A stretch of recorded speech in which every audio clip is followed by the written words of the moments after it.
Sequência 41.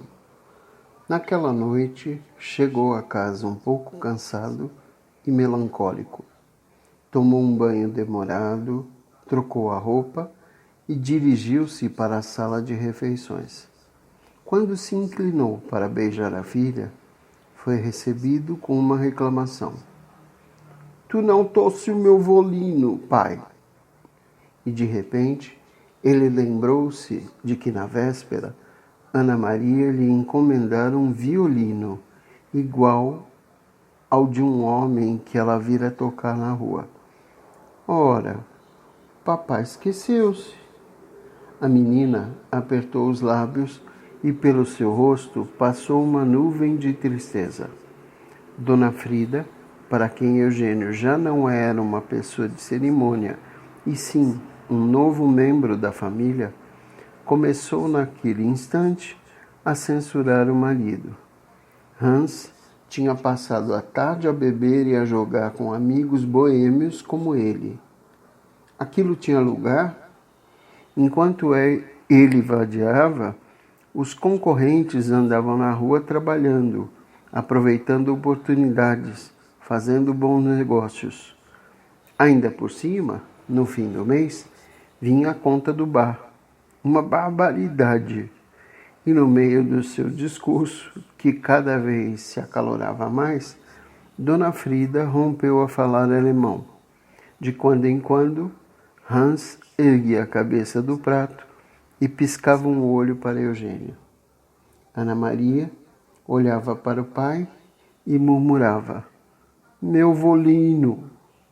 Eugênio, numa sensação de desconforto, lembrou-se de uma noite, havia muitos anos, em que à hora do jantar ele procurava fugir ao olhar do pai e por breves segundos julgou ver no rosto da filha os olhos do pobre Ângelo.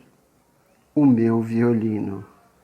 Dona Frida deixou o marido em paz por alguns segundos e voltou-se para Ana Maria. Quietinha, senão papai fica brabo. A menina entortou a cabeça com ar interrogador. É mesmo, pai? Eugênio franziu a testa e sacudiu a cabeça afirmativamente. Reconheceu Olívia nos olhos de Ana Maria, que brilharam de uma luz humana, de tolerância e de paz. Era estranho, pensou ele. Era inquietador como os mortos estavam voltando a cada instante. Não preciso violino, não é? Disse ela. Amanhã tu tais. Eugênio inclinou-se e beijou-lhe a ponta dos dedinhos. Naquela noite, por volta das 10 horas, Eugênio foi chamado para atender um doente na Cidade Baixa. Voltou a pé às 11h menos 20 e passou pelo megatério, que já exercia sobre ele poderosa fascinação. De algum modo, aquele edifício achava-se ligado ao seu caso sentimental, aos seus problemas íntimos, à carta de Olívia. Sempre que passava por ele, parava para contemplá-lo. O arranha-céus de Felipe crescia cada vez mais. Agora, ali estava subindo, arrogante para as estrelas, levado, achava Eugênio, não pelo desejo lírico de se aproximar delas, mas sim pelo orgulhoso propósito de dominá-las. Eugênio levantou a aba do chapéu e ergueu os olhos para os últimos andares. Com uma das mãos no bolso e a outra segurando a mala, ficou imóvel por alguns instantes. Ouviu de repente uma voz de timbre familiar. Olha o doutor Eugênio. Voltou a cabeça e viu Dora e Simão, sentados num dos bancos da praça, bem na frente do megatério. Não tinha visto vocês, disse ele aproximando-se. Estamos conversando, explicou Dora. Sem erguer a cabeça, Simão resmungou. Faz quase meia hora que nenhum de nós diz uma palavra. Eugênio contemplou-os em silêncio. O banco ficava debaixo de uma árvore. O contorno das folhas estampava-se no rosto e no pescoço de Dora, num rendilhado imóvel de sombra. Ela estava vestida de branco e o seu chapeuzinho de palha negra, com abas reviradas, dava-lhe um olhar comovedoramente infantil. De cabeça baixa, encurvado, braços apoiados nas coxas e mãos entrelaçadas, Simão olhava para o bico das botas. Devia estar com o pensamento longe. Eugênio bem o conhecia. O rapaz estaria ruminando não só pensamentos longe, as suas próprias dores, como também as dores dos da raça. E quem sabe, as dores da humanidade inteira. Por que não se senta um bocadinho, doutor? No tom da voz de Dora, Eugênia julgou descobrir um pedido de socorro. Era um convite sincero. Os olhos dela suplicavam. Bom, estou sem sono, disse ele, tirando o chapéu e sentando-se ao lado de Dora. Estive vendo um doente. Nenhuma resposta. Um caso bem grave. Os outros dois continuavam silenciosos. Simão acendia um cigarro. Ofereceu um ao Eugênio. Não, obrigado.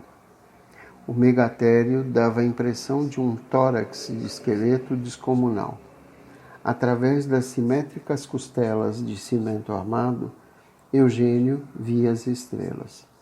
Pela rua passavam elétricos e automóveis. O trânsito de pedestres diminuía. O que é que você tem, Simão? Perguntou com ar profissional.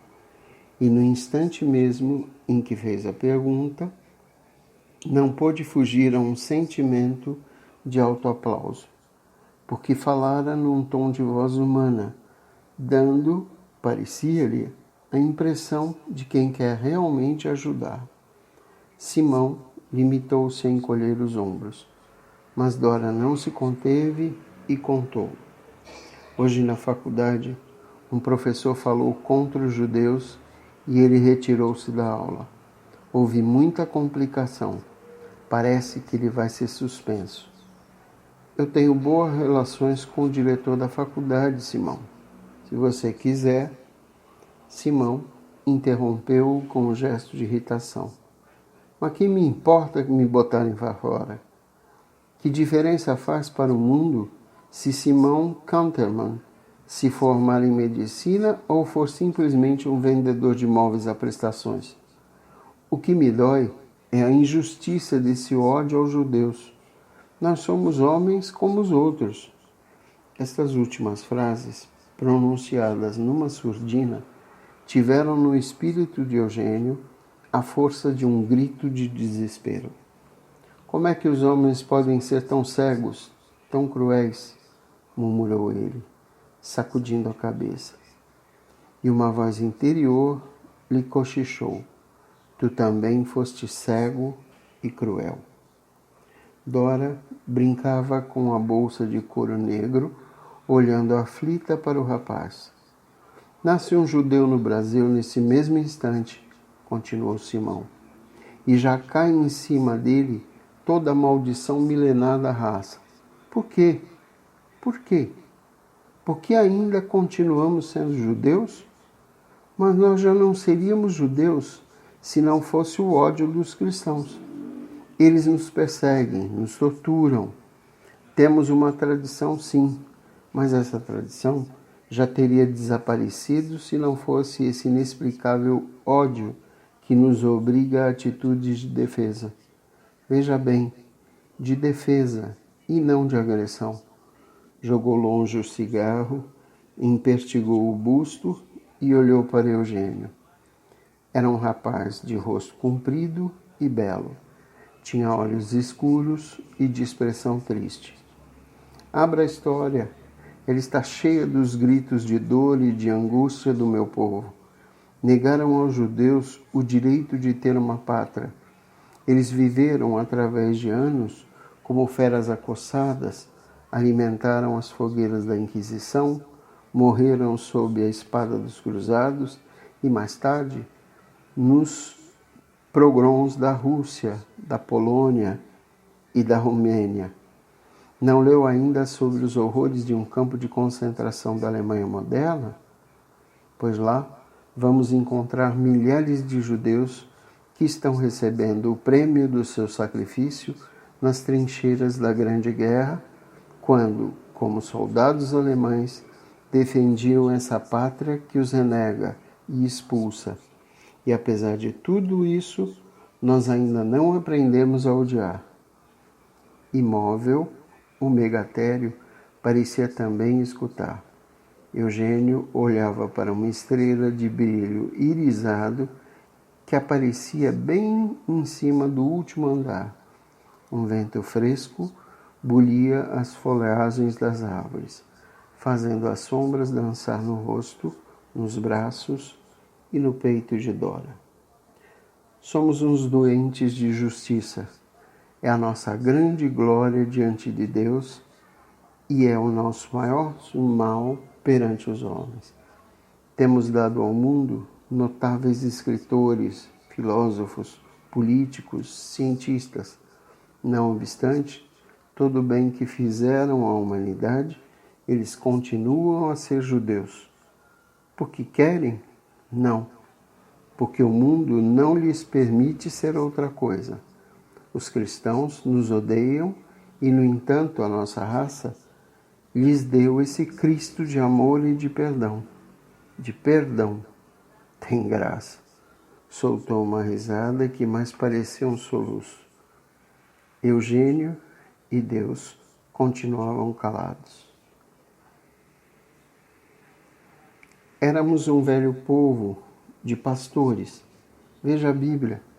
Transformaram-nos em um exército de pequenos comerciantes astutos e às vezes, ou quase sempre, inóbeis, porque nos negaram o direito de possuir terras. Há 2000 anos somos escorraçados, vilipendiados, apontados com dedo, ridicularizados e massacrados. Se fôssemos um povo inferior, já nos teriam anulado, teríamos ficado refocilando na lama. No entanto, continuamos a dar ao mundo filósofos, sábios, músicos, escritores. Muitos dizem que somos perigosos, justamente porque a nossa raça é formada de homens superiores. Mas será lícito? Será decente? Será lógico esmagar um povo só porque ele tem altas qualidades de inteligência? Escute, Simão. O ódio do seu professor é um caso isolado. No Brasil, felizmente, ainda não há preconceitos de raça. Veja, por exemplo, o problema dos negros. Eu acho, mas o senhor pensa que eu não sou suficientemente humano e suficientemente judeu para sentir na minha carne, no meu espírito, o sofrimento da carne e do espírito dos judeus da Alemanha, da Romênia, da Rússia, de todo o mundo? Dora segurou o braço de Simão. Não fales assim. O doutor Eugênio é teu amigo. Olhe, o meu caso, doutor, prosseguiu. Simão mais sereno. Não sou judeu ortodoxo. Rompi com a tradição. Considero-me tão bom brasileiro como o senhor. Mas às vezes faço a mim próprio perguntas assim. Eu teria renegado a crença dos meus pais por covardia, por querer fugir a essa marca humilhante de ser judeu? E se eu continuasse a ser visceralmente judeu, não seria assim mesmo um homem, um ente que tem o direito de amar, de possuir uma mulher de qualquer sangue, de respirar este ar, de viver como os outros? É nesses instantes que me vem uma espécie de raiva, um desejo de ser judeu, fanaticamente judeu, e de enfrentar o ódio dos que perseguem o meu povo. Procuro a companhia dos cristãos, naturalmente, não porque seja cristão, mas sim porque sou um ser humano igual a eles. Mas sempre ando perseguido por essa certeza horrível de que, por mais que eu faça, por mais que me esforce, nunca deixarei de ser judeu, porque eles, os outros, não permitirão que isso aconteça. Mais tarde ou mais cedo, hão de lançar-me em rosto a palavra maldita, judeu. Ergueu-se de repente e parou na frente de Eugênio. É porque judeu há de ser uma palavra maldita, um insulto, uma vergonha? Dizem que nós matamos Cristo.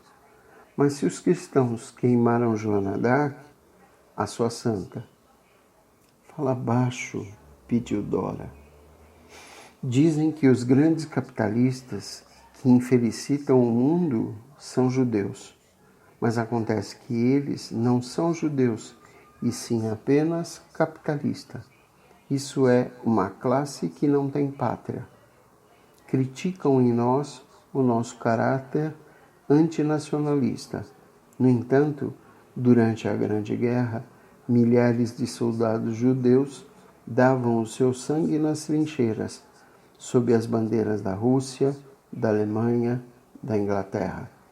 E enquanto essa raça sem pátria se estraçalhava nos campos de batalha, os capitalistas que mantinham a fogueira acesa, vendendo armas e munições para as duas partes da guerra, eram sócios entre si, passando por cima de fronteiras e bandeiras. É incrível, murmurou Eugênio, achando-se em seguida estúpido por ter dito uma palavra tão inexpressiva e inútil. Dora contemplava Simão e nos seus olhos havia uma expressão de amor, misturada com a piedade e medo. Simão tornou a sentar-se. Fez um silêncio curto e depois ele prosseguiu. Isto chama-se pedra. Bateu com o pé na laje da calçada. Aquilo ali é uma casa. Um gato é um gato.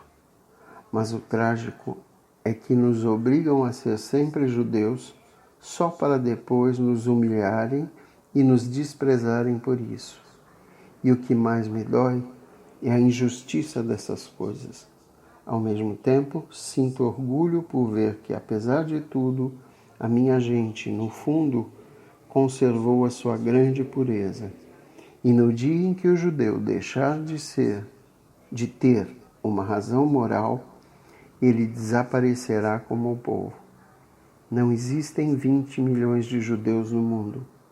Os outros bilhões de seres humanos, em 2000 anos, teriam podido eliminar facilmente a raça maldita da superfície da terra, se não fosse essa razão moral.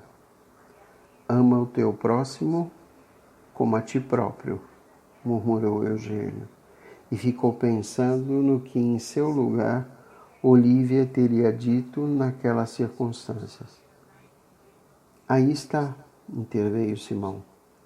Confiscar os bens do próximo, mandá-lo para a fogueira, eis uma bela maneira de amá-lo. Cristo aprovaria essa perseguição aos judeus? Ou será que o judeu não pode ser considerado um próximo, como qualquer criatura humana? Os três ficaram em silêncio, olhando para o megatério. É o caso de vocês? Perguntou Eugênio, ao cabo de alguns segundos. Dora encolheu os ombros. Simão fez um gesto de desânimo. Não tem solução. Olhou para Dora com apaixonado rancor. E eu não sei por que é que gosto dela, acrescentou, dirigindo-se a Eugênio. É apenas um monte de carne de forma agradável aos olhos. A cabeça é oca. Tudo o que acabei de dizer. para ela, não passa de lenda. Dora não compreende, não tem a menor noção da existência do problema. No fundo, para ela, turco, russo, polaco e judeus, tudo é a mesma raça, sem angústias, sem consciência. Segurou no queixo de Dora, os olhos brilhavam. Mas eu gosto dela. Franziu a testa, apertou os lábios. Como um maluco. Sei que ela pertence a um outro mundo diferente do meu. Desde o primeiro dia em que descobri que a amava, compreendi que a minha vida estava desgraçada e que eu não ia ter mais sossego. De repente, tornaram os três a ficar em silêncio. O megatério continuava a escutar. As estrelas brilhavam puras. Sequência 42. E o que é que vocês pretendem fazer? Perguntou Eugênio. Simão deu de ombros. Veja a nossa situação. Meus pais opõem-se ao nosso casamento porque Dora não é judia. Os pais de Dora não querem saber de mim porque sou judeu. Podíamos casar sem o consentimento deles. Bonito de dizer. Com que dinheiro íamos viver? Sou pobre, e mesmo que conseguisse um bom emprego, seríamos infelizes porque Dora se criou no luxo, habituada a vestidos caros, automóveis, perfumes. E mesmo que por fim, sem outro remédio, o pai dela me aceitasse, que seria de mim? Mais tarde ou mais cedo, no mundo de Dora, alguém lançaria em meu rosto o nome maldito, judeu. Nossos filhos seriam desprezados pelos judeus e olhados também com reserva pelos cristãos. Está vendo que beco sem saída? E o pior de tudo é que não posso passar sem essa menina.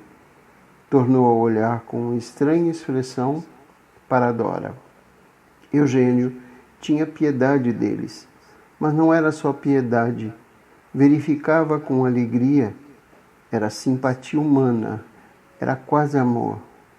Principiava a amá-los como irmãos mais jovens. Amava-os porque eram jovens e infelizes. Amava-os porque os via aflitos. Amava-os porque sabia que em seu lugar Olívia sentiria a mesma emoção. É inacreditável, disse ele, que coisas aparentemente tão pequenas, obstáculos tão fáceis de remover, tenham às vezes força para estragar uma vida, 2 vidas, 1000 vidas. Dora e Simão entreolharam-se com amor. Por alguns instantes, esqueceram a presença de Eugênio. Vocês acham, perguntou o último, que adianta alguma coisa falar com Felipe? Não posso acreditar que ele não compreenda. Enfim, já foi jovem, amou, casou. Simão fez uma careta pessimista. O engenheiro Felipe Lobo só compreende as criaturas de cimento armado e de pedra. Fez com a cabeça um sinal na direção do arranha-céus. E os três ficaram de novo em silêncio, olhando para o megatério. Mas havia dias escuros na nova vida de Eugênio. Surgiam contrariedades e lá vinha a hora em que, de repente, estonteado, ele defrontava o outro Eugênio, o covarde, indeciso, o fraco. Certa madrugada, numa casa pobre de subúrbio, ele viu-se sozinho, esperando a chegada da morte. O doente perdia o pulso, a sua respiração era imperceptível. O sono empanava as ideias de Eugênio. Amolantava-lhe o corpo. Ele sabia que nada mais podia fazer, mas não era humano deixar que a pobre criatura morresse ao abandono. Os minutos passavam. Pouco antes das 4 da manhã, Eugênio aplicou ao moribundo uma injeção de morfina. Clareava o dia e lá estava o doente, ainda vivo. Olhos esgazeados, rosto impassível. Disse-ia que o fio de vida que lhe restava se lhe concentrara nos olhos miúdos e sujos, que ganhavam um brilho vidrado. A mulher do doente olhava para Eugênio e choramingava. Se nós fosse rico, o Manuel se sarava. Eugênio sentia a cabeça em fogo. Foi até a janela e abriu-a com um gesto desesperado. Não vai fazer mal para ele, doutor? Eugênio não lhe deu resposta. Recebia em pleno rosto o ar fresco da madrugada. Olhou para as luzes da cidade. Pensou no seu quarto na casa do velho Sintra. Poderia estar dormindo tranquilamente àquela hora. No outro dia, sairia no Pacar para ir à fábrica assinar papéis. À tarde, teria Isabel nos seus braços. Na mesa dos Sintras havia cristais, bons vinhos, comidas finas.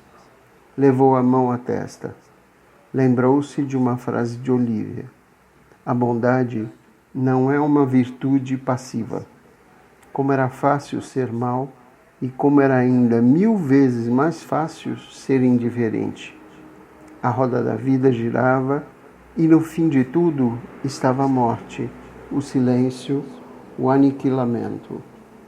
E quem lhe garantia que Olívia, do outro lado, tivesse encontrado seu Deus, e não apenas o apodrecimento e o nada? Doutor, gritou a mulher, ele está roncando. Eugênio correu para o doente e viu que a morte, afinal, chegava. Faça alguma coisa, doutor. Por amor de Deus, salve o meu marido. O doente estertorava. Seus olhos perdiam o brilho e da boca entreaberta saía-lhe um ronco horrível. A mulher acendeu uma vela e tentou pô-la nas mãos do marido. A vela caiu, prendeu fogo no lenço, a chama cresceu. Eugênio abafou o fogo com uma coberta. A mulher, que se atirara ao chão, rolava de um lado para o outro gemendo. É um aviso, ele vai para o inferno, ai meu Deus, ai, é castigo. Eugênio, a muito custo, aplicou-lhe uma injeção de éter. Dentro de alguns segundos, ela ficou absolutamente calma, estendida no soalho. Quando Eugênio se ergueu para examinar o doente, verificou que ele já estava morto. Chamou os vizinhos, passou atestado de óbito, disse que voltaria mais tarde. Pegou o chapéu e na maleta e foi-se embora. No dia seguinte, confiou as suas dúvidas ao Dr. Seixas. O que eu não posso compreender, o que nunca perguntei a Olívia, é por que é que, sendo tão bom e misericordioso, o Deus dela permite que na terra haja tanta miséria e tanto sofrimento. E depois a gente fica bestificado diante de certas cenas perfeitamente gratuitas. Por exemplo, essa história que lhe contei há pouco. A mulher vai botar a vela na mão do marido moribundo. A vela cai e prende fogo ao cobertor. E lá estou eu, todo atrapalhado, procurando abafar a chama, enquanto o pobre homem morre e a mulher rola no chão aos gritos. Contado, parece mentira. Seixas encolheu os ombros. Grudada ao lábio inferior, pendia-lhe uma ponta de cigarro apagado. Já desisti de compreender a vida, disse ele. O melhor é não pensar muito e não fazer perguntas. Para quê? Quando a gente tem uma ferida, faz o possível para não meter o dedo nela. Você parece que é desses que gostam de escarafunchar nas próprias feridas. Tornar a falar em doentes, em médicos, na vida e em Deus. Há coisas engraçadas, disse Seixas, acendendo o cigarro. Quando nós salvamos um doente, é costume dizer: abaixo de Deus, doutor, eu devo a minha vida ao Senhor. Está bem, não somos nada. Deve haver alguém maior que governa essa droga. Mas quando o doente morre, porque é que tiram Deus do brinquedo e só nos culpam a nós? Soltou um ronco de impaciência e foi-se. Os jornais daquele dia noticiavam a viagem de Eunice e do pai à Europa. Seguiam para o Rio, de onde embarcariam no Netúnia. A notícia esclarecia que o conhecido industrial ia numa viagem de recreio e de negócios. Eugênio dobrou o jornal e ficou a pensar em Eunice, com uma ponta de melancolia. No fim de contas, ele, de certo modo, só quisera que ela viesse a amar o outro. Estaria sempre presa a ele. Era lamentável que as coisas tivessem chegado àquele ponto. A caminho do consultório, naquela tarde, Eugênio ainda pensava em Eunice.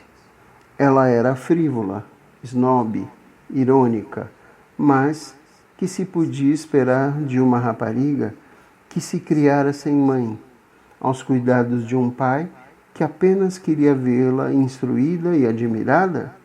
No fundo, ela não tinha culpa. Ninguém tinha culpa no mundo. Todos andavam às tontas. Pensou em Dora e Simão. Lembrou-se de que na véspera vira Isabel de longe, dentro de um automóvel. Tornou a pensar em Eunice. Apesar de tudo, tinha dela algumas recordações agradáveis.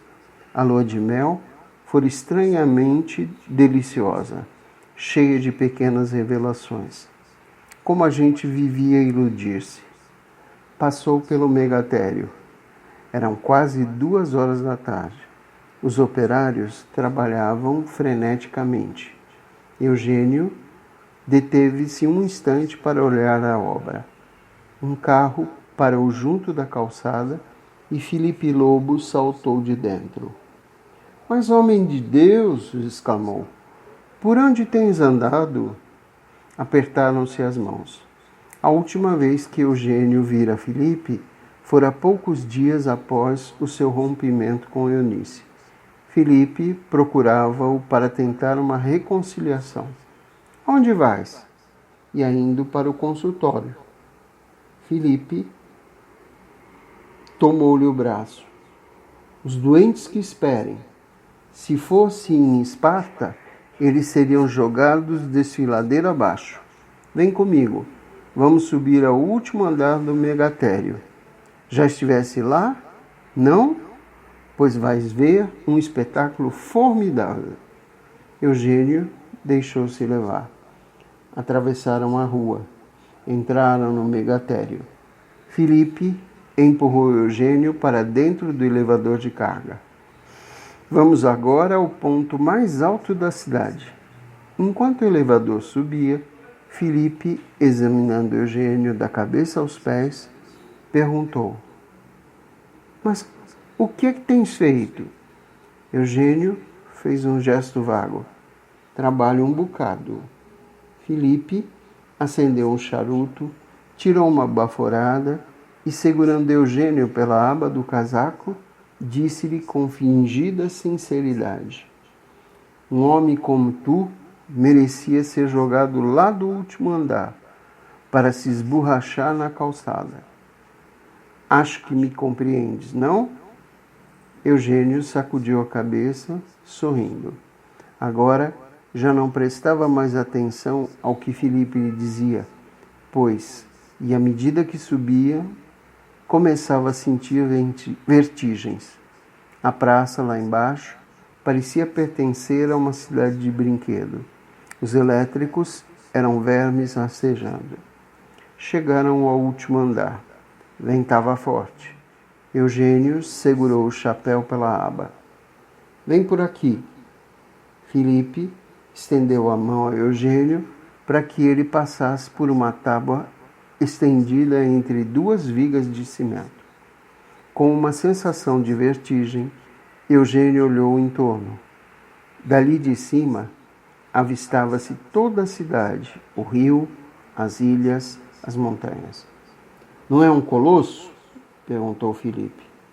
Operários passavam com carrinhos de mão cheios de argamassa, despejando-nos sobre uma rede de finas vigas de ferro que pareciam os nervos simétricos daquele monstro. Quanto tempo falta para terminar o colosso? Perguntou Eugênio. Em 10 meses, no máximo, estamos tomando champanhe na azoteia do megatério, brandou ele, como se quisesse que o vento levasse a notícia para todo mundo. Eugênio contemplava a cidade, mudo. Via-se lá embaixo, muito chata e silenciosa, coalhada de telhados claros, rendada de ruas, manchada de arvoredos, com zonas de sol e de sombra, pontilhada de coruscações, absurda, incompreensível, comovente. No alto de uma colina, branquejava o cemitério. Eugênio teve um estremecimento quando Filipe lhe apertou o braço. Olha essa paisagem, homem, disse-lhe o engenheiro, estendendo o braço. Que sensação de vitória a gente tem aqui em cima. Um avião descolava do rio, alçava-se na direção das montanhas. Olha aquele avião. Pensa neste arranha-céu, naqueles outros grandes edifícios e em tudo mais que o homem construiu aqui e em outras partes do mundo. Apertou com mais força o braço do amigo. Se todos pensassem como tu, a terra ainda seria nua e desolada. Mas é preciso um pouco de tudo para fazer um mundo, retorquiu Eugênio, lembrando-se de uma sentença muito do gosto do velho professor do Columbia College. Sim, queres dizer que é preciso haver médicos e construtores, advogados e sapateiros, alfaiates e poetas. Concordo, mas eu falo é na maneira de sentir a vida. Tu te lembras daquele dia em que te procurei para te fazer ver a loucura que tinhas cometido? Eugênio sacudiu a cabeça afirmativamente. Quis abrir-te os olhos. És moço, tens vida, como o diabo na tua frente. Podias fazer coisas formidáveis com o dinheiro do Sintra. Só um fraco é que se importa com o que o povo pode dizer. Que é o povo? O povo é aquilo. Mostrou lá embaixo vultos miúdos e escuros que se agigantavam nas ruas e nas calçadas. O povo não pensa, não tem vontade. Palavras são palavras. Pedra é pedra.